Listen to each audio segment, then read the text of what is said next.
আছে কলিজায়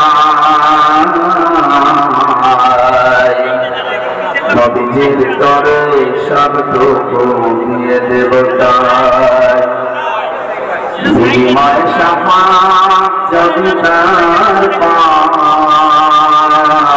পায় মুছে যাবে জীবনে যত ব্যথা হার বাবা বলো ওলাম বেকামালি কাতাবাত জামালি জামালি حسنت جميع خصاله صلوا عليه وآله الحمد لله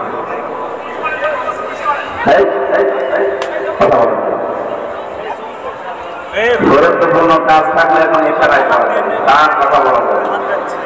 এই যে কথা বলা যাবে না এই নির্দেশ আমার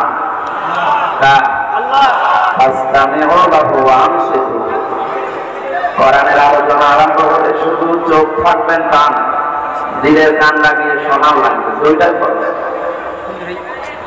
এটা তো আর মমতাজের কনসার্ট না, বাদামও খাবেন, গল্প করবেন, এটা এখন ইবাদত। এটা ইবাদত করছে না? পৃথিবীতে যত নফল ইবাদত আছে এর চাইতে উত্তম ইবাদত আল্লাহর কাছে নেই। ইমাম মালিক রাহমাতুল্লাহ আলাইহি আল্লাহর কাছে 100 বার তিনি প্রশ্ন করেছিলেন সব নিয়ে, যে আল্লাহ তোমার কাছে সবচেয়ে ভালো কাজ, পছন্দনীয় কাজ কোনটা? তিনি 100 বারই জবাব দিয়েছে, ইমাম মালিক আমার কাছে সবচেয়ে পছন্দনীয় কাজ হচ্ছে কোরআনে কারিমের তেলাওয়াত। তিনি 100 বার প্রশ্ন করেছিলেন, যেটা কি বুঝে না না বুঝে, মানে উভয় উত্তর দিয়েছে। সুতরাং এখানে যেহেতু শুধু তেলাওয়াত হবে না, বোঝার জন্য আমরা চেষ্টা চালাবো যেন ইবাদত যেভাবে করা লাগে ওইভাবে আমরা করতে চাই। আখলিস দীনাকা ইয়াকফিকাল আমালুল কলিল, বেশি আমল করার দরকার নেই, আমল আপনি অল্প করুন, এটা যেন খাঁটি হয়। কি হয়? এই ছেলে কথা বলেন, বললাম না যে ইশারা করবেন, এখন থেকে কথা বলা যাবে। আল্লাযী খালাকাল মাউতা ওয়াল হায়াতা লিয়াবলুয়াকুম আইয়ুকুম আহসানু আমালা। আল্লাহ তাআলা বলেন তিনি সে আল্লাহ যিনি তোমাদের মওত আর হায়াত বানিয়েছে, তিনি দেখতে চায় সবচেয়ে ভালো কাজ করে তার কাছে কে যেতে পারে। আল্লাহ কি এই কথা জানিয়েছে যে সবচেয়ে বেশি কাজ করে কে যেতে পারে? তাহলে আকসারু আমালা, আকসারু আমালা দিয়েছে, তাফসীর কাজটা যেন ভালো হয়। আপনি যে কাজ করেন কাজটা যেন কি হয়? ভালো হয়। আজকে পরিবেশটাও ভালো ছিল, কিন্তু এখন তো এই যে আসার সময় যে অবস্থা দেখলাম, এখানে তো বসে থাকা দুষ্কর, তারপরেও কষ্ট স্বীকার করে যারা বসে আছেন। আমরা জানি যে ইবাদতে কষ্ট বেশি হয়, ইবাদতে সওয়াব বেশি। সুতরাং আজকের এই ময়দানে কোরআনের আলোচনা শোনা মানে দুইটা আলোচনার সঙ্গে যে সওয়াব পেবেন, আজকে একটাই তাই আল্লাহ দিয়ে দেবেন। সিস্টেম অপর পৃষ্ঠায় আছে, পৃথিবীতে 3টা অপরাধের শাস্তিও ডবল হয়। যে ইবাদতে কষ্ট বেশি হয়, ইবাদতে যেমন সওয়াব বেশি, ডবল ডবল সওয়াব হয়। 3টা অপরাধ যদি পৃথিবীতে কেউ করে, ওই অপরাধের জন্য শাস্তিও আল্লাহ দেবেন ডবল। 1 নম্বরে যারা আল্লাহর সাথে অন্য কাউকে শরীক করে বা ডাকে, এটা বাংলাদেশ, ভারত আর পাকিস্তানে বেশি ছিল।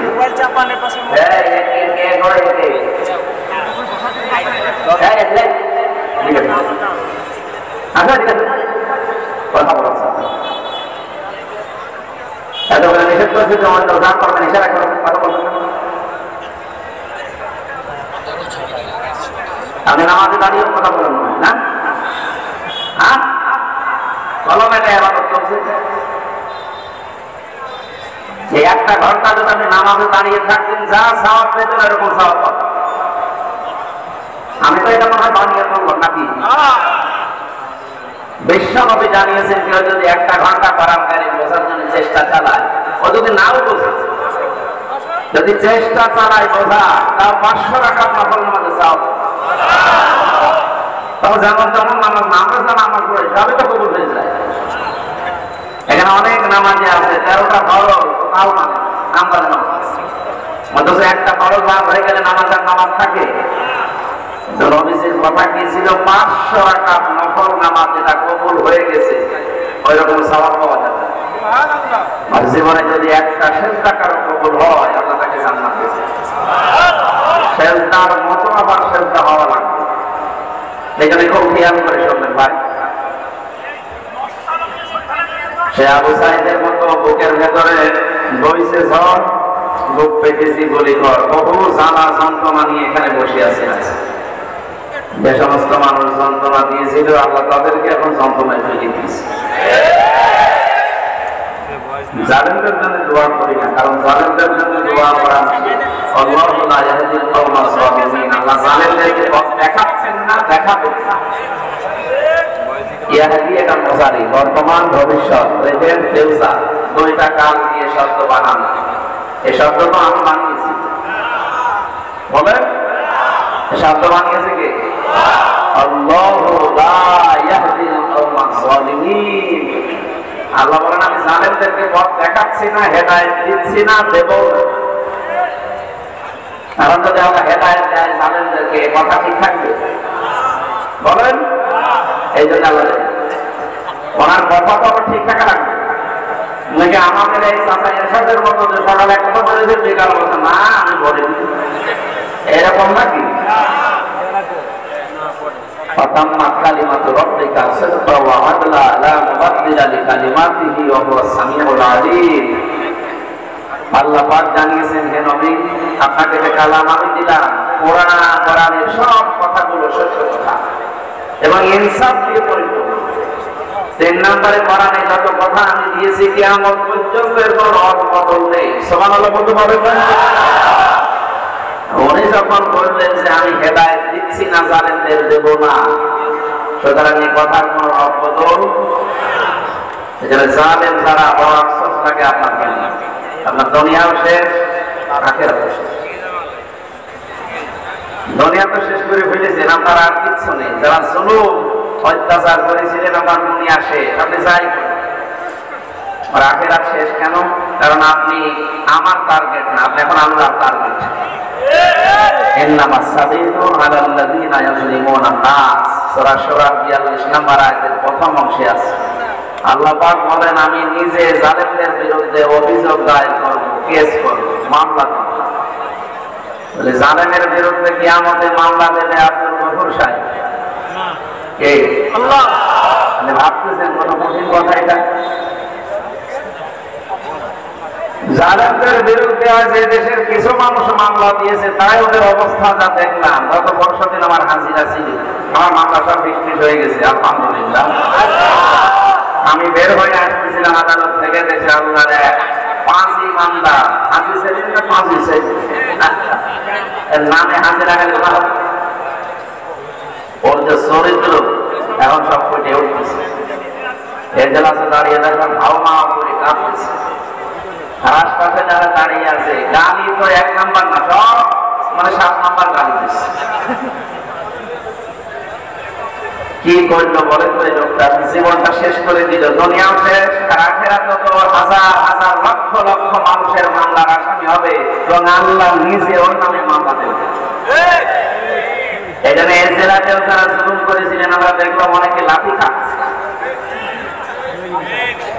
আপনাদের এই এলাকার মনে হয় না, একটু দূর যেখানে হয় হোক লাঠি খাচ্ছে। যদি এখনই ওদের সব বন্ধ করতে দেয় ফেরেশতাদের লাঠি, তারা আলেমদের নাম যে তেতুল হুজুর দিতে পারে, ওরা লাঠি না অন্য জায়গায় কিছু চাওয়া দরকার। এত বড় শয়তানকে আল্লাহ এই জেলায় দিয়েছিল, আল্লাহ কি যে বুঝেছে আর জেলা পাইনি। সারা দেশে যে আমার মুখ ছোট হয়ে যায় না, আমি ওই জেলাম তো। তারপরেও বলি ভাই আমার বাড়ি তো স্টেট থানায়, ওই থানায় না, জেলা তো ঝামেলায় আছে। আল্লাহ জানে এই সমস্ত মানুষদের কাজ আমাদের সামনে নিয়ে না আসে। সমাজের জন্য, দেশের জন্য, জেলার জন্য ক্যান্সার। এই জন্য আমরা ইবাদতে লিপ্ত হচ্ছি, ইবাদত করার মতো করবো ইনশাআল্লাহ। বাংলাদেশের ঐতিহ্যবাহী জেলা, আমার প্রাণ প্রিয় জেলা কুষ্টিয়া, নামটা শুনলে আমার অন্তর ভরে যায়। মেরপুর থানার অন্তর্গত তালবাড়িয়া হাই স্কুল ময়দানে হাই স্কুল যুব সমাজের উদ্যোগে আয়োজিত এলাকায় যারা ইন্তেকাল করেছে, কবরে আছে, তাদের রুহের মাগফিরাত কামনায় মাহফিলের আয়োজন। সেখানে দল মত নির্বিশেষে সবাই আমরা আছি, কারণ সবার আত্মীয় স্বজনই মাটির নিচে আছে।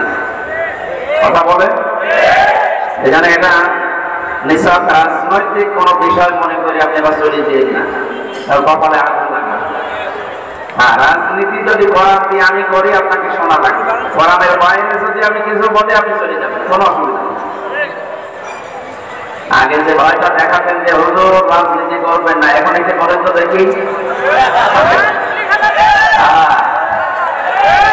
কয়েকদিন আগে বাংলাদেশের গোয়েন্দা বিভাগের যিনি প্রধান প্রধান আমাকে মোবাইলে জানিয়েছেন সারা দেশে কোরআনের কথা বলবেন, কোনো অনুমতি লাগবে না। প্রধান উপদেষ্টা ডক্টর মোহাম্মদ ইউনূস ঘোষণা দিয়েছে অন্যান্য ধর্মীয় অনুষ্ঠান যেভাবে চলে মুসলমানদের কোরআন প্রচার করতে কোনো অনুমতির প্রয়োজন নেই। যে ফোর্সে আপনার কোরআনে দিয়েছেন কথা আপনি ওই ফোর্সে বলবেন, কিন্তু কমিটিতে যারা থাকে কর্তৃপক্ষকে বলবেন তারা যেন মেয়েদের প্যান্ডেলটা আলাদা রাখেন, পুরুষের আনাগোনা সেখানে যেন না হয়। এখানে এরকম আছে তো? হ্যাঁ, ঠিক আছে, আলহামদুলিল্লাহ। ওনার ওই কথাটা আমরা মেনেই নিয়েছি। সুতরাং এখন আসে মাইক কেড়ে নেয় আলেমদের সামনে থেকে, এখন আসেন দেখি আপনার বুকে পাটা করবেন। উনি আমাকে আর একটা তথ্য দিয়েছে যে আমি বললাম স্যার আপনি এখন ছিলেন কোথায়?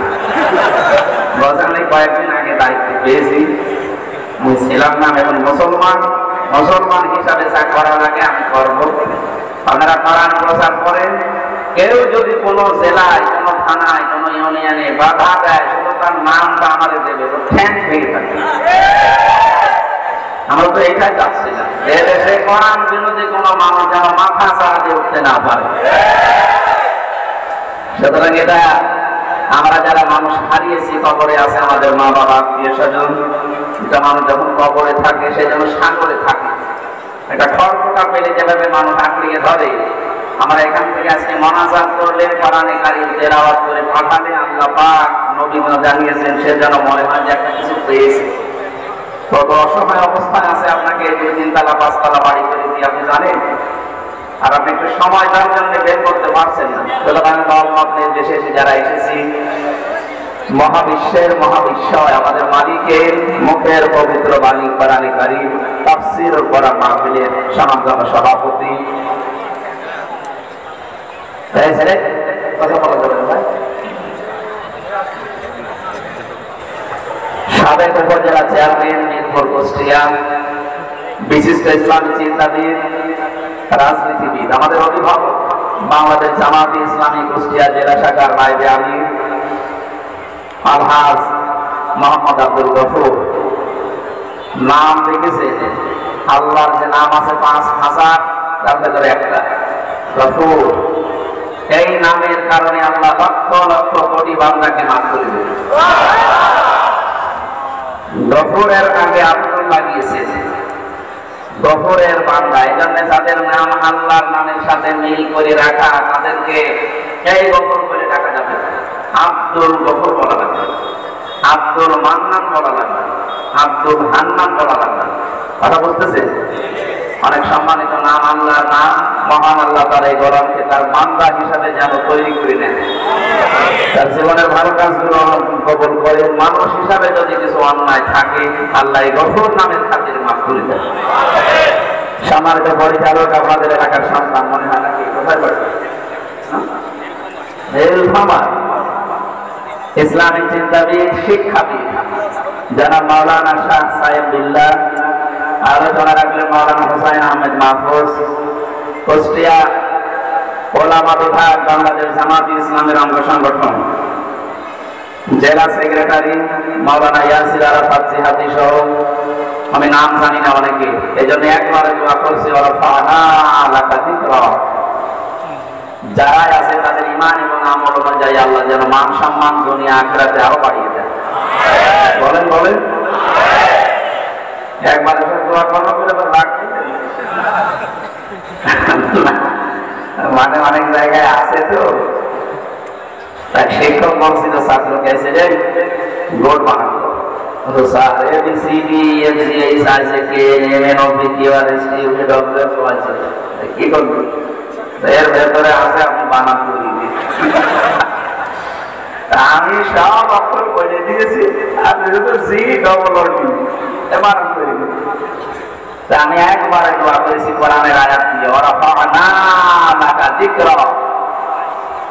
মঞ্চে বসে আছেন শ্রদ্ধাভাজন ব্যক্তিবর্গ, অত্র এলাকার বিভিন্ন রাজনৈতিক দলের নেতা কর্মীরা, সামনে বসা তৌহিদি জনতা, পর্দার আড়ালের সম্মানিত মা এবং বোনেরা, প্রশাসনের ভাইরা এখন আর বলা লাগছে না, কারণ থানা তুলে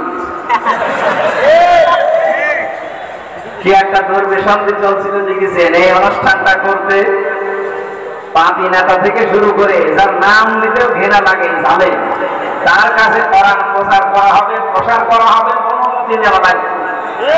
কত নিচে নেমেছিলাম আমরা, এখান থেকে শুরু করে 1 2 3 14 জনের পক্ষে অনুমতি নেওয়া লাগবে। কোরআন প্রচারে বাধা আমার মনে হয় পৃথিবী তৈরি হওয়ার পর থেকে এই 15 বছর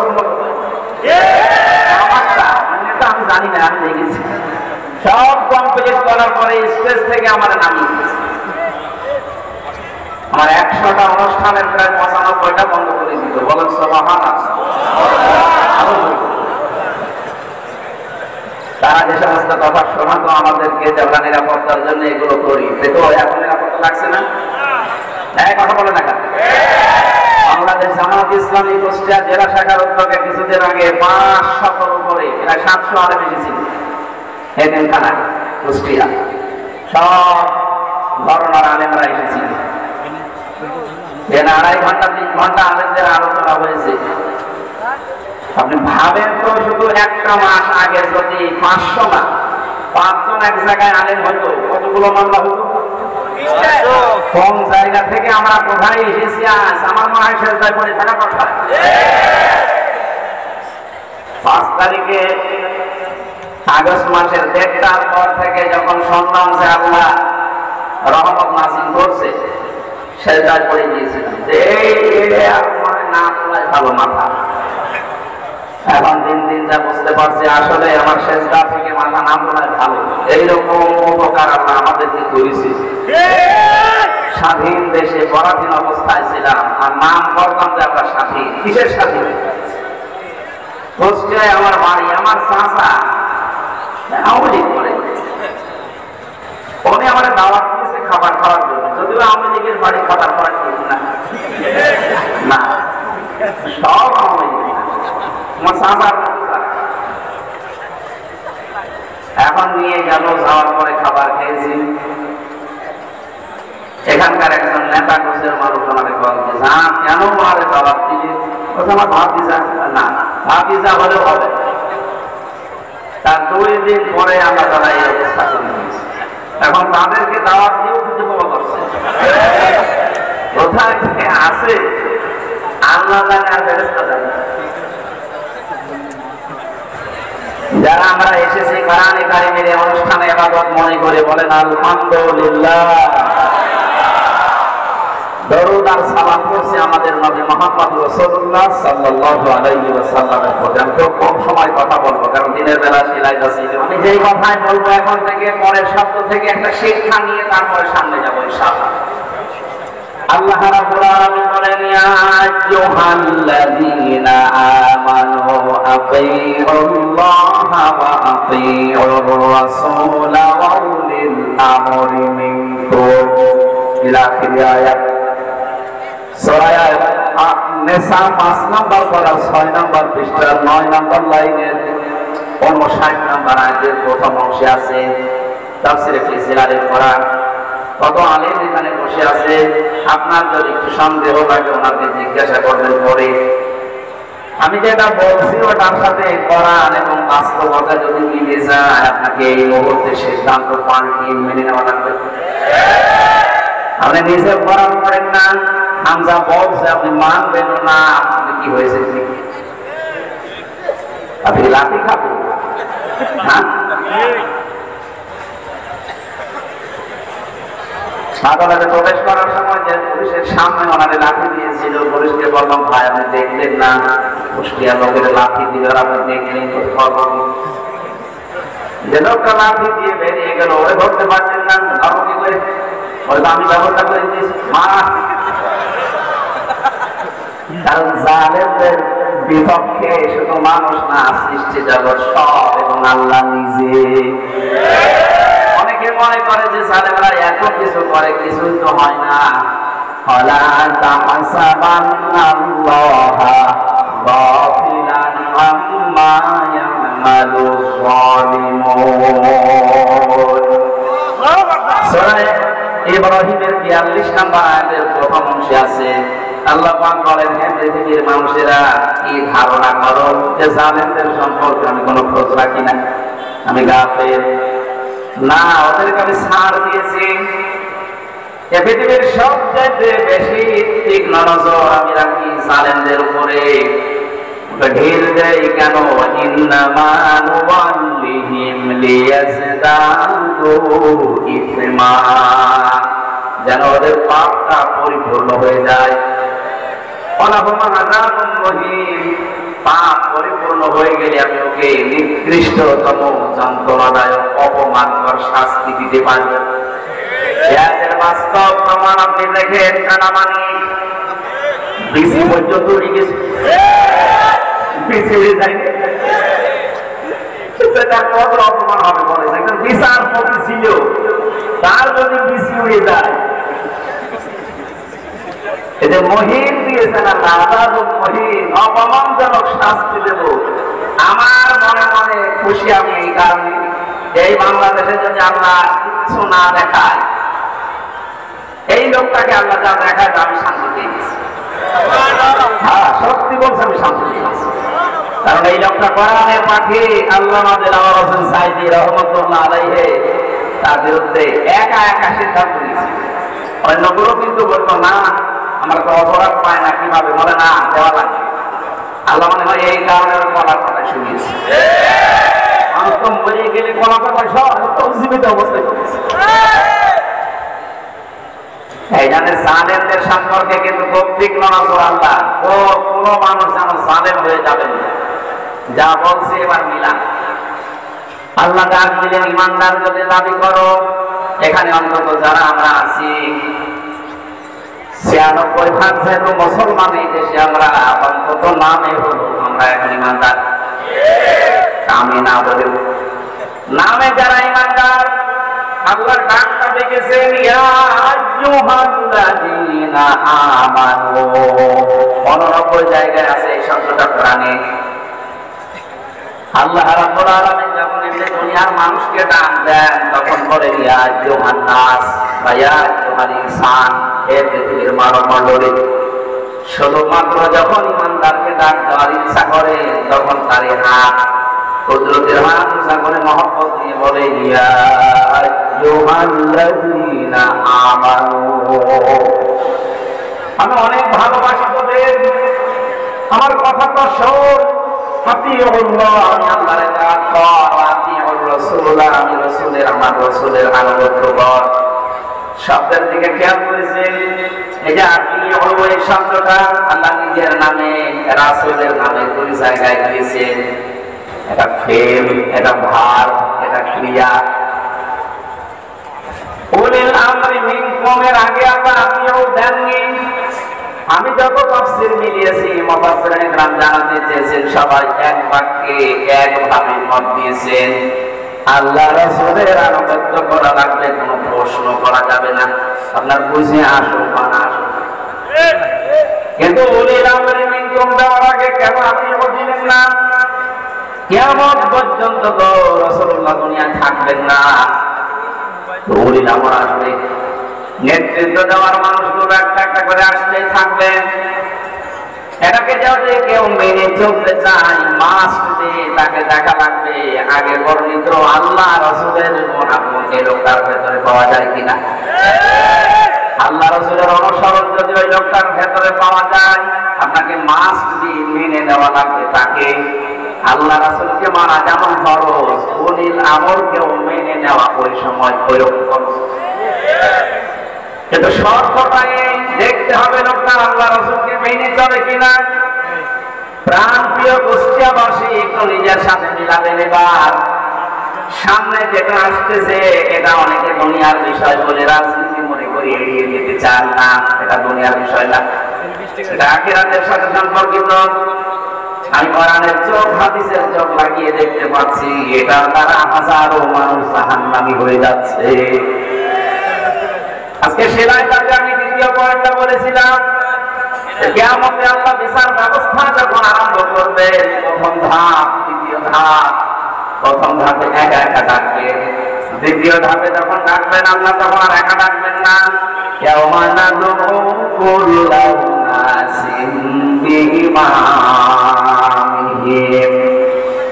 সূরা বানী ইসরাঈলের ৭২ নম্বর আয়াতের প্রথম অংশে আছে, আল্লাহ বলেন কিয়ামতের ময়দানে প্রতিটি মানুষকে আমি ডাকবো তার ইমামের সাথে, তার নেতার সাথে।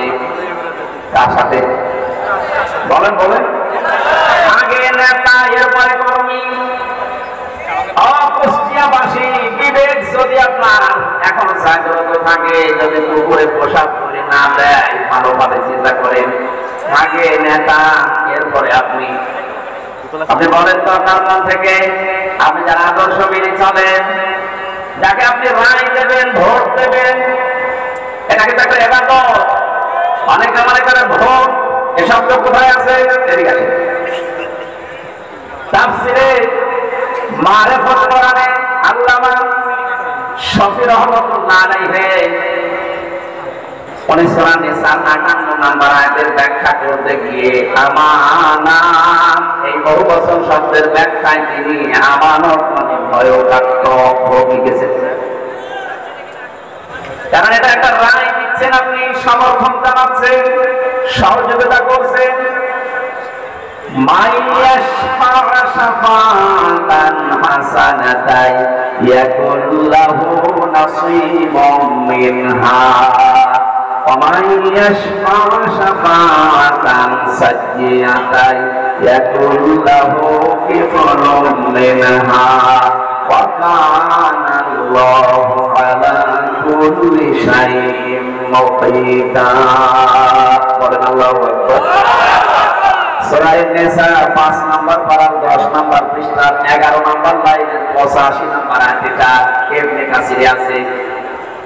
আল্লাহ পাক বলেন, যদি কেউ এই পৃথিবীতে ভালো কাজের সহযোগিতা করে, সাহায্য করে, রায় দেয়, সাপোর্ট করে, ভোট দেয়, ওই লোকটা ক্ষমতা পেয়ে যত ভালো কাজ করবে, আপনি শুধু একটা রায় দেওয়ার কারণে ওই সওয়াব পেতে থাকবেন। কোন মানুষ যদি অন্যায় কাজে সাপোর্ট করে, অন্যায় কাজ করার দ্বারা যে গুনাহ হবে, আপনি যদি একটা রায় দিয়েছিলেন, এই কারণে একই গুনাহ ভাগ হবে। এর ব্যাখ্যা করতে গিয়ে আমি দেখেছি মুফাসসির লিখেছেন, কিয়ামতে বহু মানুষ উঠবে, তারা আমলনামায় জিনার গুনাহ লেখা থাকবে। ডাক দিয়ে বলতে রব্বুল আলামিন, এটা ফেরেশতারা ভোট করেছে, আমি তো জীবনে জিনা করিনি, আমার জায়েজ ছিল, সারা জীবন আমি বৈধভাবে সংসার করলাম, আর তোমার ফেরেশতারা লিখেছে আমি নাকি জিনা করেছি। একটা কথা বলুন, আল্লাহ পাক বলেন, বান্দা আমি জানি তুমি জিনা করনি।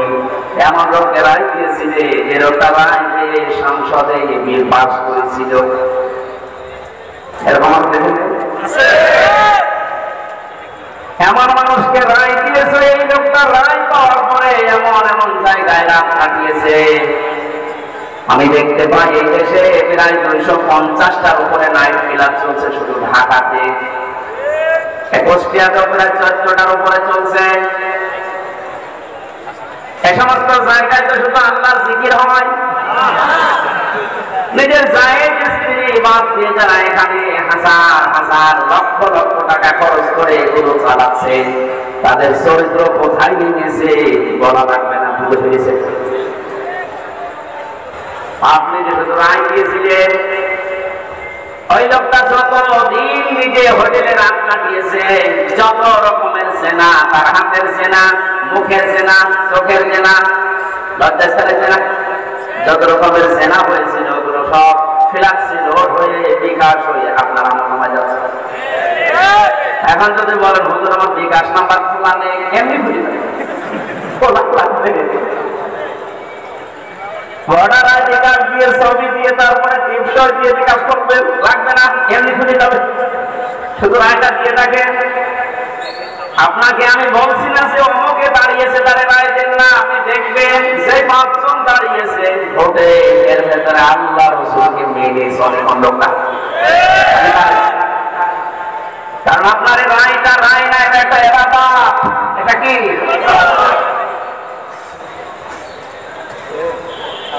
কত সুন্দর ভাবে আল্লাহ আত্মীয় শব্দটা নিজের নামে রাখলেন, রাসূলের নামে রাখলেন, কিন্তু ওলি নামে রাখেন না। এই কারণেই রাখেন নাই, কারণ আল্লাহ জানে বহু মানুষ আবেগে আন্দাজে অনুসরণ আরম্ভ করে দেবে। কোরআনে কারীম জানাচ্ছে ইত্তাবিউ মা উনজিলা ইলাইকুম মির রাব্বিকুম ওয়া লা তাত্তাবিউ মিন দুনিহি আউলিয়া কলিলাম মা তাযাক্কারুন। সূরা আরাফের 3 নম্বর আয়াত, 8 নম্বর পারা 10 নম্বর পৃষ্ঠা 3 নম্বর লাইনে এটা আছে। আল্লাহ পাক বলেন সবাই মিলে অনুসরণ করো যেটা তোমাদের প্রতি তোমাদের রব নাযিল করেছে। অকুষ্টিয়াবাসী আমরা এক বাক্যে স্বীকার করি আমাদের রব আমাদেরকে দিয়েছেন কোরআন। কথা বলে না কেন? কোন শান্তি হয়েছে এর ভেতরে? অনুসরণ করা লাগবে একা একা না, সবাই মিলে। বহু বছর এই জন্যই তো আহ্বান জানাচ্ছি, নয়তো আমি একা একা মেনে যদি জান্নাতে যেতে পারতাম আপনাদের জীবনও ডাকতাম না। এটা কোরআন শরীফ আমি হাতে নিয়ে বলছি, সত্যি যদি আমরা এখানে 1 বছর যেত অনুসরণ করে জান্নাত দিয়ে দেবো, আপনাদের আমি জীবনও বলতাম না। কারণ আমার বাবার যা আছে আমার যা আছে, আমি কিচ্ছু না করবো মরণ পর্যন্ত কেটে যাবে। আমি একা তো জান্নাতে যেতে বলছি না, আপনাকে আমার বাঁচানো লাগবে। قل هذه سبيلي أدعو إلى الله على بصيرة أنا ومن اتبعني إلى آخر الآية। সূরা ইউসুফের 108 নম্বর আয়াতে আছে আল্লাহ পাক বলেন নবী আপনি বলেন এইটাই আমার পথ, এটাই আমার আমি মানুষকে আল্লাহর দিকে ডাকি, আন্দাজে ডাকি না, আমি বুঝে শুনে ডাকি, আলা বাসীরাতি দেখে দেখে ডাকি, কারণ এইটাই আমার কাজ। এবার একটা তথ্য বলছি হাদিস থেকে, বিশ্বনবী জানিয়েছেন মান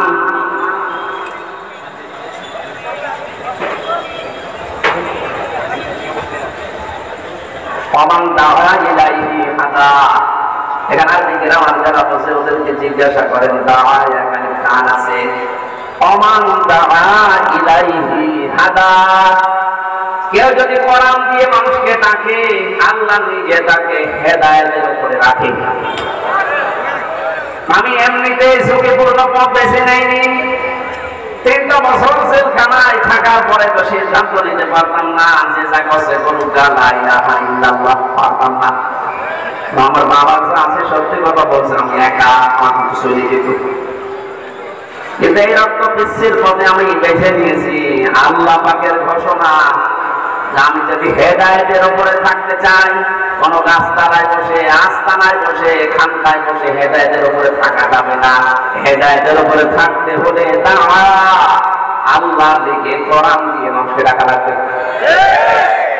আমি যদি ডাকতে পারি আল্লাহ নিজে দায়িত্ব নিয়ে আপনাকে রাখবে হেদায়েতের উপরে, আর যাদেরকে আমি ডাক দেবো তাদের অবস্থা কি? ফাকাদ হুদিয়া ইলা সিরাতিল মুস্তাকিম। এই যে আলেম যারা আছে ফা দিলেন কেন এখানে? পথ দিলেও অর্থ হয়ে যেত, আবার পথ বাদ দিয়ে দিলেও অর্থ হয়ে যেত। শব্দটা প্রায় 19টা অর্থে ব্যবহার হয় বালাগাত মান থেকে। এটা তার ক্লাস চলছে না মাদ্রাসা, আমি একেবারে ভেঙে ভেঙে বলবো। এতটুকু বলতে পারছি, আল্লাহ এত বড় কঠিন শব্দ নবীজিকে দিয়ে বলিয়েছেন ফাকাদ হুদিয়া ইলা সিরাতিল মুস্তাকিম। কোরআনের ডাকে যদি সত্যি কেউ বুঝে শুনে সাড়া দিয়ে দেয়, আল্লাহ নিজে তাকে সিরাতুল মুস্তাকিম নসিব করে দেয়। আমি আজকে ডাক দেব, আমি থাকতে চাই হেদায়েতের উপরে। আর আমি আন্দাজে ডাকি না, আমি বুঝে শুনে ডাকি। আর আপনারা সাড়া দেবেন, আপনাদেরকে আল্লাহ জান্নাতের পথ দেখিয়ে দেবে। জান্নাতের পথ দেখানোর দায়িত্ব হামজার। বলেন বলেন, আল্লাহ যদি এতটুকু শেষ করে দিতেন, আলা মাসিরাতিন না আনা ওমান তাবানি, এটা আমার কাজ এবং আমাকে যারা অনুসরণ করে আমার উম্মত বলে যারা দাবি করে, কিয়ামত পর্যন্ত তাদের মনে আল্লাহর যে মানুষকে ডাকা লাগবে। এখানে শব্দটার দিকে খেয়াল করে আমি ডাকতেছি, ইত্তাবিউ, আমরা সবাই অনুসরণ করতে চাই। কোন বাবার অনুসরণ না, কোন পীর সাহেবের অনুসরণ না, কোন বাবার অনুসরণ না। আমি অনুসরণ করব সবাই মিলে কোরআনের। আরো জোরে আল্লাহ এতটুকু শেষ করলেন না, আরেকটু বাড়িয়েছেন, ওয়ালা তাত্তাবিউ, অনুসরণ করা যাবে না, মিন দুনিহি আউলিয়া, ওলির বহু বচন আউলিয়া। এ দুনিয়ায় কোন ওলি আল্লাহর অনুসরণ করার দরকার নেই। এই শব্দটা শোনার পরে মনে হচ্ছে আল্লাহ তার ওলিদের বিরুদ্ধে না, আমার আল্লাহ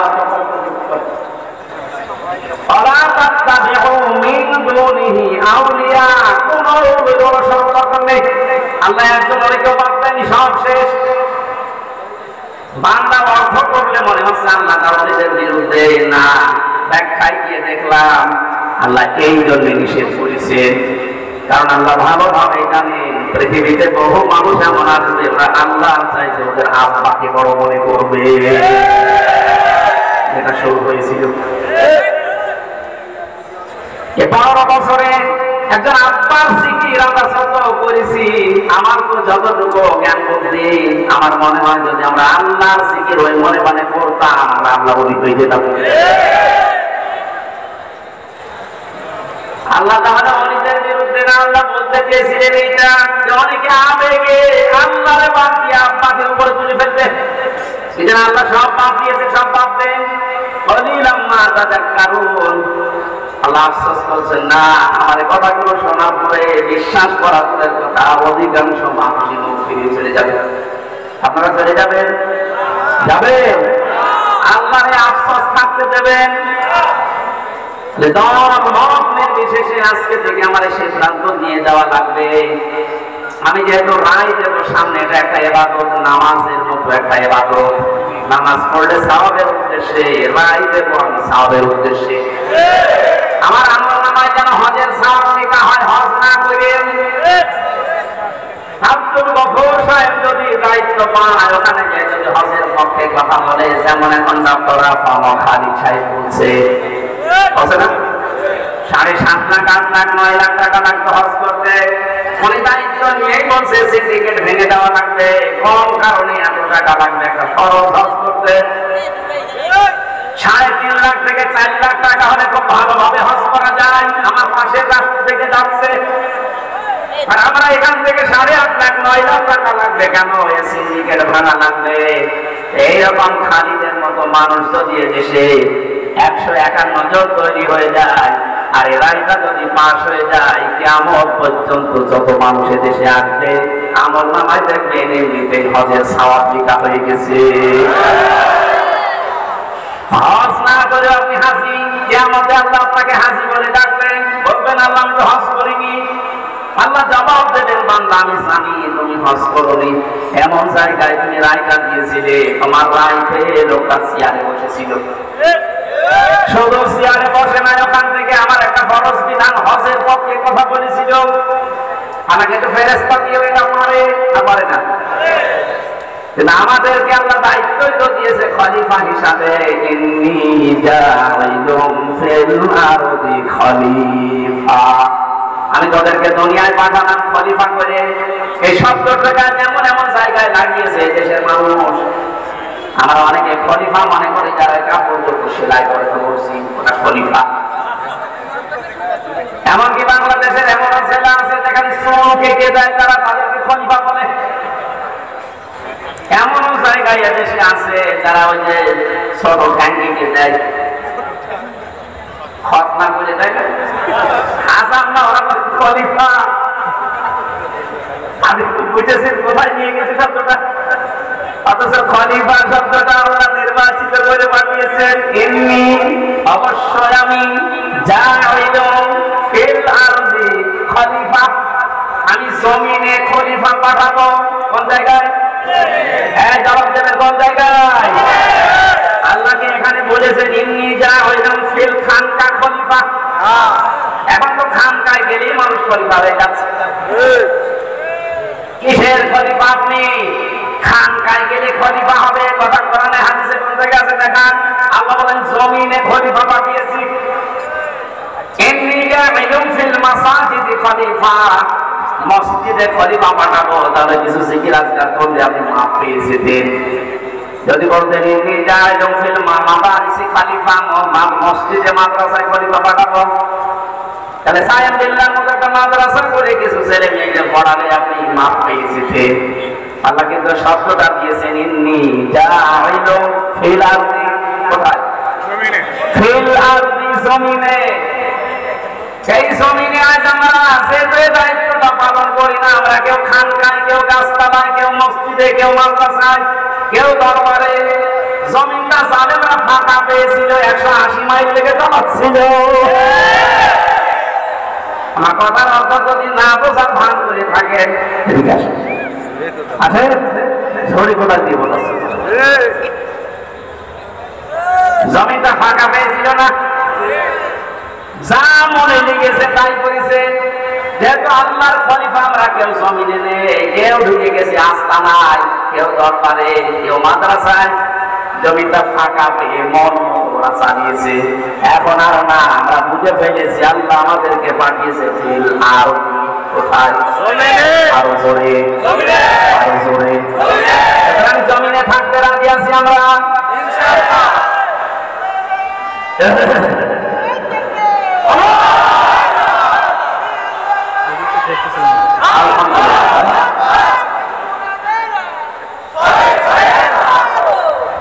এতক্ষণ পর্যন্ত যা বলছি তার সামারাইজ এইটা। এমন মানুষকে আমরা রায় দেব, ভোট দেব, তার পেছনে থাকবো যেই মানুষটা আল্লাহ রাসূলকে মেনে চলে। সে জামাত ইসলাম হওয়া লাগবে, সরমনায় হওয়া লাগবে, সরমনা। দেখবেন এই লোকটা আল্লাহ রাসূলকে মেনে চলে কিনা। আর যার চেহারা দেখলে আল্লাহর আগে রাগ হয়ে যাবে কি? কারণ আপনাকে তো আল্লাহ বিচারের জন্য ডাকবেন, একা একা না, ডাকবেন কয়জন করে? নেতা সাহা, নেতা আগে, কর্মী পরে। এমন নেতার পেছনে থাকেন যারা দেখলে মানুষ লাঠি দিচ্ছে, আল্লাহ লাঠি দেবে। কথা বলেন না, আপনার বিবেকে কি বলে বলেন? এখন আমি অন্য জেলার কথা বাদ দিলাম, এই জেলায় ছাড়াই দায়িত্ব ছিল। এদেরকে যদি আপনি সামনে রাখেন, পেছনে আপনি। ওর যে চেহারা, চরিত্রের কথা তো বাদ দিলাম, ওর যে চেহারা, সিরাত সরাত নবীজির কোনটা আছে ভেতরে, মানে সামনে কি আপনি পেছনে? কি মনে হচ্ছে আপনার কাছে? আল্লাহ ওর দিকে তাকালে আপনার পর্যন্ত যাবে? ওর দিকে তাকিয়ে তো আল্লাহ বুঝবে যে সূরাত সিরাতের ভেতরে বাইরে তো সবই আল্লাহর জানা। তখন বলবো পেছনে যেটা আছে আমার নাম্বার। কথা বলে না কেন? নিজেই বলছে ঠিক, যে যার পেছনে আছে ওরে যদি সামনে রাখি আল্লাহ মাফ করবে না। তাদের তো ধরা খেয়ে বসে আছে। এখন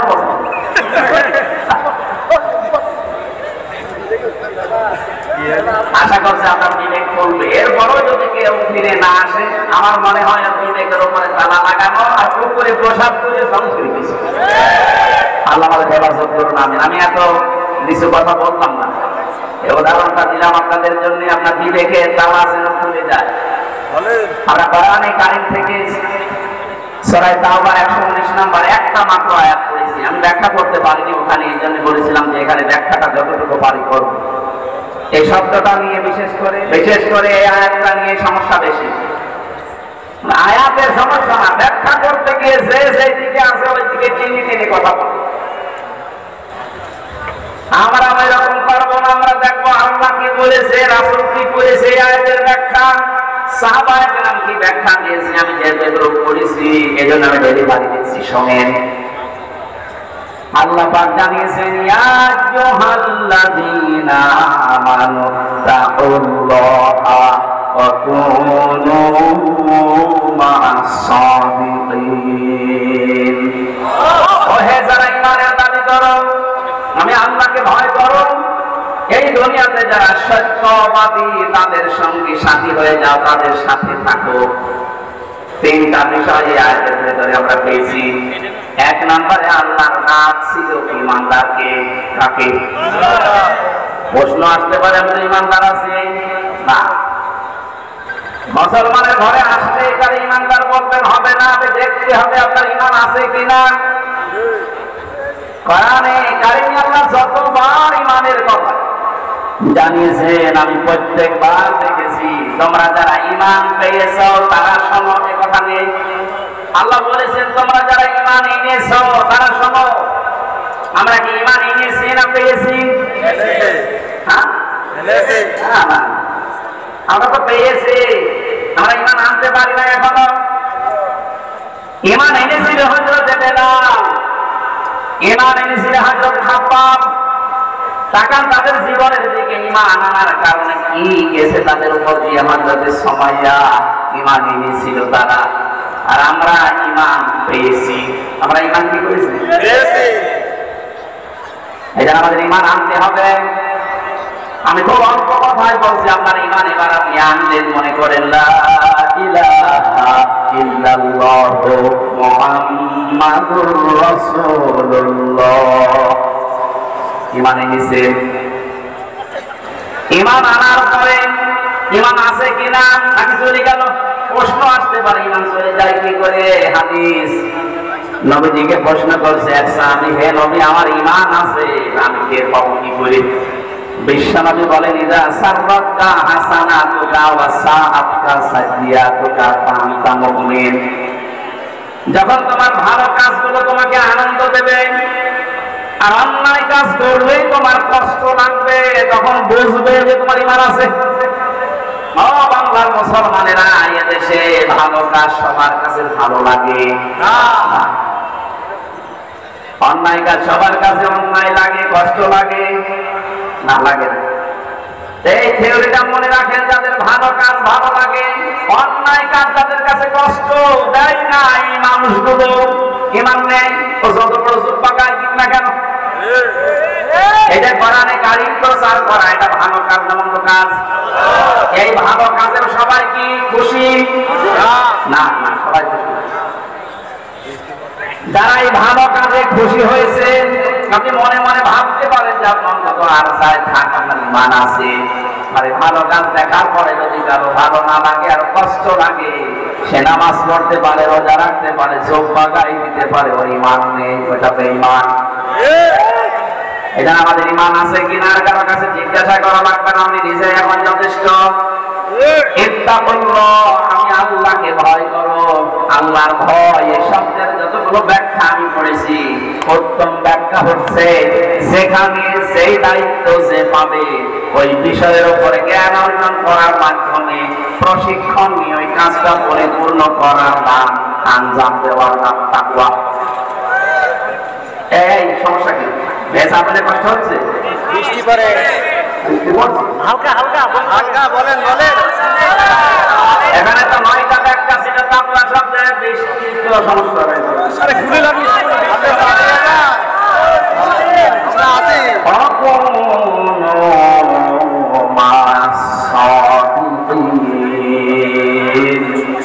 ঈমান আনলে এখানে 9টা পয়েন্ট পেয়েছিলাম আমরা। কোন মানুষ যদি ঈমান আনার পরে তাকওয়া অবলম্বন করে, মহান আল্লাহ তাকে দুনিয়ায় 9টা, আখিরাতে 27টা উপকার করবেন বলে কোরআনে ঘোষণা দিয়েছেন। বলেন সুবহানাল্লাহ।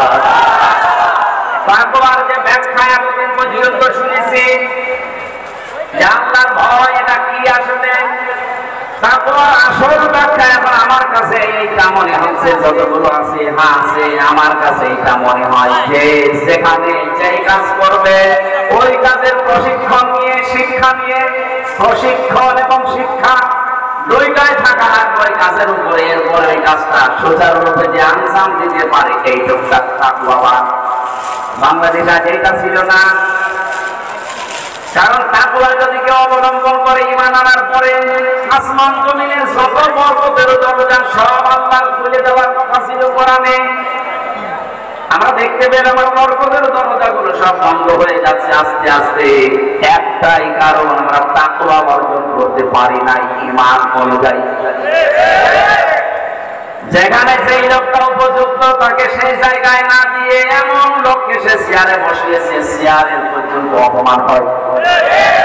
লোকটা সারা জীবন পড়েছে আইন নিয়ে, তারা আইনের পক্ষে না বসিয়ে আইনের চেয়ার না দিয়ে দিয়েছে কৃষির চেয়ার। কি বলবো বিষয়ে? তার বিষয়ে লেখাপড়া নেই, শিক্ষা নেই, প্রশিক্ষণ নেই। ও যদি কিছু ফতোয়া দেয়, কোন মাসলা মাসাইল দেয়, সব দেবে আন্দাজে। এই জন্য আমরা পিছিয়ে যাচ্ছিলাম। বাইরের দেশগুলোতে আমি যতটুকু ঘুরেছি, সিঙ্গাপুর, মালয়েশিয়া, থাইল্যান্ড, যতগুলো দেশ ঘুরে আসলাম, ওখানে দেখেছি ওরা উন্নত হচ্ছে এই কারণে যে যে বিষয়ে পারদর্শী তাকে ওই বিষয়ের উপর এগিয়ে দেয়।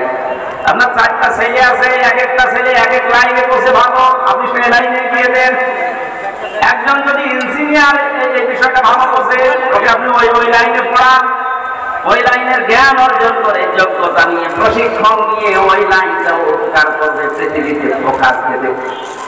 অথচ পারে না ওই বিষয়ে, জোর করে তাকে খেলা দেবেন, কিছুদিন পরে এমন জায়গায় করবে আর সাথে করতে পারবে।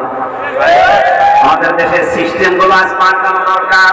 যে যে বিষয়ে পারদর্শী ভালো বোঝে, এগিয়ে যেতে চায়, তাকে ওই দিকে এগিয়ে শিক্ষা দিয়ে প্রশিক্ষণ দিয়ে ওই কাজটা সুচারুরূপে আঞ্জাম দেওয়ার সুযোগ করে দেশ দাঁড়িয়ে যাবে। এটা দিয়ে দেয়নি আমরা, এই কারণে দরবেশ, এই কারণে দরবেশ এটা আমরা বুঝতে পারিনি। যে সূরা আর সিরাত পুরাটাই পাল্টিয়ে গেছে। আমার মনে হয় আজরাইল ফেরেশতা ওরে চিনতে পারছে না। বলছে অবস্থান দরবেশ থেকে ধরবেশের যে অবস্থান একেবারে নরম হয়েছিল, প্রশাসন পর্যন্ত চিনতে পারে নাই। চিনবে কে? ফেরেশতা আজরাইল এসে বলে, ভাই তুমি কে? তুমি কি আসলে সে দরবেশ? বলে যদি না, আমি নৌকার মাঝি। তারপরে ছেড়ে দিলাম। আমার ভাইরা, এই জন্য আমাদের তাকওয়া হচ্ছে না। তাকওয়া যারা অর্জন করেছিল ওই মানুষগুলোকে আমরা দুনিয়াতে কি উপকার করেছিলেন। কোরআনে কারীম বলেছে, এই পৃথিবীতে কেউ যদি তাকওয়া অর্জন করতে পারে, ওই মানুষ যদি বিপদেও পড়ে, এমন জায়গা থেকে আল্লাহ তাকে সাহায্য পাঠাবে, লোকটার ধারণাও ছিল এখান থেকে সাহায্য আসতে পারে। সত্যবাদী যারা, তাদের সাথে যেহেতু থাকার জন্য আল্লাহ নির্দেশ দিচ্ছেন। সত্যবাদী মনে করে আমরা মনে করি এই যে বিশাল সুব্বাসার গায়ে আছে, পাগড়ি মাথায় আছে, হাতে তসবিহ আছে, মসজিদ মাদ্রাসা খানকা ছাড়া কিচ্ছু বোঝে না, এই সত্যবাদী না। কোরআনে কারিমে আয়াতের ব্যাখ্যা আছে, সূরা বাকারার 177 নম্বর আয়াতে আল্লাহ পাক জানিয়েছেন, কেউ যদি সত্যবাদী তার ঈমানের দাবিতে হতে চায়, 10টা কাজ তাকে দুনিয়ায় আঞ্জাম দেওয়া লাগবে।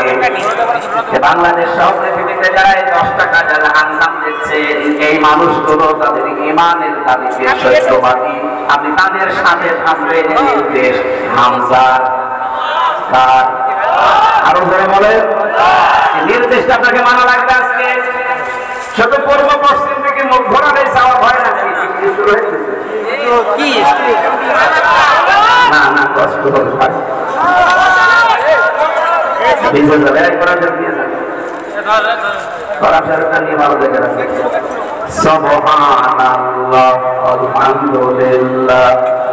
আমার এই যে কয়েকদিন পরে, আজকে কয় তারিখ? 5 তারিখ, আর 4 দিন পরে এই যে 16 দাগ ভেড়া মারার ভেতরে, ভেড়া মারার 16 দাগ, ওখানে আমার মাহফিল আছে রাত 9টা থেকে 11টা পর্যন্ত। ওখানে যাবেন, আমি 9টায় থাকবো। এই যে ময়নুল ভাই আছে, উনিও থাকবেন। পরিবেশ কি হবে বলতে পারছি না, কারণ এখন মাহফিলের সময় না। এই ভাই 14-15টা জেলায় যারা দায়িত্বে ছিল আমার ঢুকতেই যায়নি। সেখানে ডেটগুলো সব আমি দিয়েছিলাম চট্টগ্রাম, সিলেট, ওই সমস্ত বিভাগে। এখন ওদেরকে বলে বলে নিয়ে আসা লাগছে, কারণ একজনকে দিয়ে দিলে আবার কাটা প্রায় আন্দাজে তারা তো কষ্ট পাবে। এরপরও চেষ্টা চালাচ্ছি, বৃষ্টি যখন শুরু হয়ে যাচ্ছে, আবার ওই দিন আসেন কথা বলবো ইনশাআল্লাহ। আল্লাহুম্মা আমিন। লা ইলাহা ইল্লা আনতা সুবহানাকা ইন্নী কুনতু মিনাজ জালিমিন। ও মাবুদ, আমার প্রাণ প্রিয় ছেলে এই গোষ্ঠীর মানুষগুলো কোরআনের জন্য যেমন পাগল হয়েছে, এদেরকে তুমি কোরআনের শাসন দিয়ে ধন্য করো। এ মাহফিলের আয়োজন করতে গিয়ে তোমার যে বান্দার আশ্রম দিয়েছে, এদের শ্রম গুলো কবুল করে নাও। শাহ মোহাম্মদ সাহেব বিল্লাহ সহ যত মানুষ এই মাহফিলের জন্য এসেছে, যে যেভাবে সহযোগিতা করেছে, আল্লাহ তাদের সাহায্য সহযোগিতা কবুল করে নাও। মাহফিলের সম্মানিত সভাপতি আলহাজ আব্দুল গফুর, আল্লাহ তুমি আমাদেরকে তার অভিভাবকত্ব কবুল করে নাও। দেখতে চাই এরকম মানুষগুলো যেন এই দেশের মানুষের অভিভাবক হয়, আল্লাহ তুমি সাহায্য করো। মা বোনদেরকে পর্দায় থাকার তৌফিক দাও, তাদের পেটে আল্লাহ তুমি হাসান হুসাইনের মতো সন্তান দান করো। সব থেকে আমাদেরকে বাঁচাও। এই কুষ্টিয়ার মাটির নিচে যত মানুষ ঘুমিয়ে আছে, কোরআনের ইজ্জতে মাফ করে দাও। তখন কার কাছে আজরাইল আসে জানি না, যখনই আসবে যেন শেষ কথা এটা বলতে পারি, লা ইলাহা ইল্লাল্লাহু মুহাম্মাদুর রাসূলুল্লাহ। ভেড়া মারাতে আমি 9টা উঠবো, ভেড়া মারা 9টা 9:30-এর ভেতরে উঠবো। ওখানে যাবেন ভেড়া মারা 16 9 তারিখে, ওখানে আহসান আমালার উপরে ব্যাখ্যা করবেন সমস্যা।